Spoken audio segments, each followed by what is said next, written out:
Greetings. This subject is how to disarm a gun. For a start,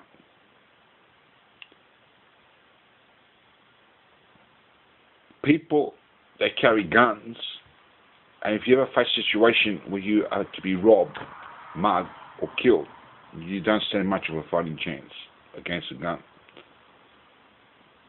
If you look at my previous video, I disarmed my brother, who's supposed to be a fake aggressor, a pretend aggressor, pretty easily. That's easy to do in training. Easy. Anyone can do it with a bit of training. But in actual real combat, it's pretty much different. For example, when I was the instructor there, instructing Con what to do, I said this, look at the video and you'll see what I'm talking about, because I'm not going to get into direct detail, but look at the video and you'll see. I said this and that, and postponed time, and this and that, and gave me enough time to catch my brother unaware, and bang, disarm him. I set up that situation without setting that up. I didn't actually set up the actual techniques or training or anything like that. We didn't have any training, but I set up the situation in the sense of causing my brother's alertness to be sleeping on the job. Okay? That can easily be done on training, because I'm the instructor and I instruct, Con do this, Con do that, or this is what we're going to do today. And by that time, I've got time to respond, time to think, time to do this, time to do that. But in actual combat, the guy's going to point the gun out at you, and he's going to go bang, bang, bang, bang before he's not going to listen to what you're talking about. You're going to have to listen to him.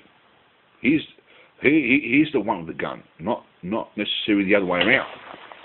Okay, in a sense that he has to listen to the instructor. They won't listen to the instructor, the aggressors.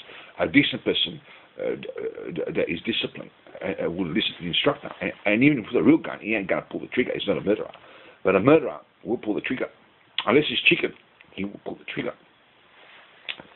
So your best defense against a gun is obviously, for the law enforcement agencies, the people that fight terrorism and that, is to disarm the person before he takes it out of his pocket or his socket or whatever. As soon as they spot the gun, as soon as they spot the knife or the weapon, to make an attack and disarm that person successfully.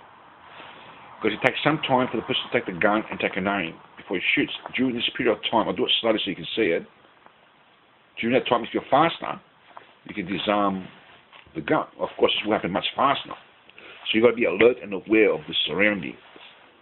The police and the army has to be alert of the surroundings. They have to see everything. They have to. The Greeks say that the eye has to be 24. In other words, in Greek. Okay, you got to know exactly what's going on, and disarm the person before he gets base one. Another way is bulletproof vest.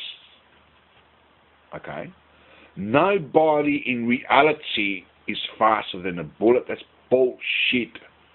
What people teach you. That's the only thing that we can do in training. It's good to train like that, like you saw me on the video, and other martial artists that do that, because this is what we got to hold on to learn to defend ourselves. But in actual combat, it can be very much more demanding and very much more the wrong way, and you can get shot. Bulletproof vests are only good if someone goes for your chest. If he's got a good shot, you stand a fighting chance, because the body is much bigger than the head. But if he's a good shot and you've got no headgear, you got to be watch out, because he's going to go for your head, and he's going to get the bullseye right between the eyes, the bullseye, and you're gone. The best armor is head to toe, everywhere. If you're going to wear only a bulletproof vest, wear it underneath the clothes, but don't make it obvious that you've got a bulletproof vest. You don't want people shooting at you, but if they do, you want them to go for the bulletproof vest, not your head. And most likely they will go for the bulletproof vest because it's a bigger target if they're done training. But not necessarily. If you haven't got a helmet, you can get shot. Okay? Or you can get shot on your hands or your feet be crippled for the day, and they can come up to you, bang, because you're too much in pain, you can't move, and they can move. The best defense, not the best defense, but another best defense is have your book on the terrorists and have your book on the criminals and make an arrest, but don't make it obvious. Surround them or sneak up behind them like a fox sneaks up, or rather like an aborigine will sneak up on the fox and catch the cunning fox. The fox that cannot be shot easy can be caught very easily by sneaking up on them. I've stuck on a lot of foxes. So close, it's not funny. From here to, I don't even know how I got that close. Because you learn to sneak up on foxes. In the same manner you sneak up on the aggressor, the murderer, and the rapist, and the terror attacker. Okay? And you might have to surround them. That way there will not be a shootout. If you stick up behind them and grab them and pin them to the ground, for example, this is one situation that may take place. Another situation could be different. They could turn around. Okay? You've got to be very cautious. Okay? And make an arrest. That way they have a fair trial in court. At the same time you protect the public. No one gets shot. And if they spend a lifetime in jail, well, there's no terror attacks by these people anymore. The better way is to convert them to Christianity. In the time of the Garden of Eden, we were created by Adam and Eve. That is at this present day. Our ancestors are Adam and Eve, who were created by God. That everybody is a family. We have lost our family members because they have turned to crime and against God and society and doing terror attacks. They're no longer our brothers and sisters. We want our brothers and sisters back. They got to become Christians and turn away from wrongdoing like terror attacks and crime.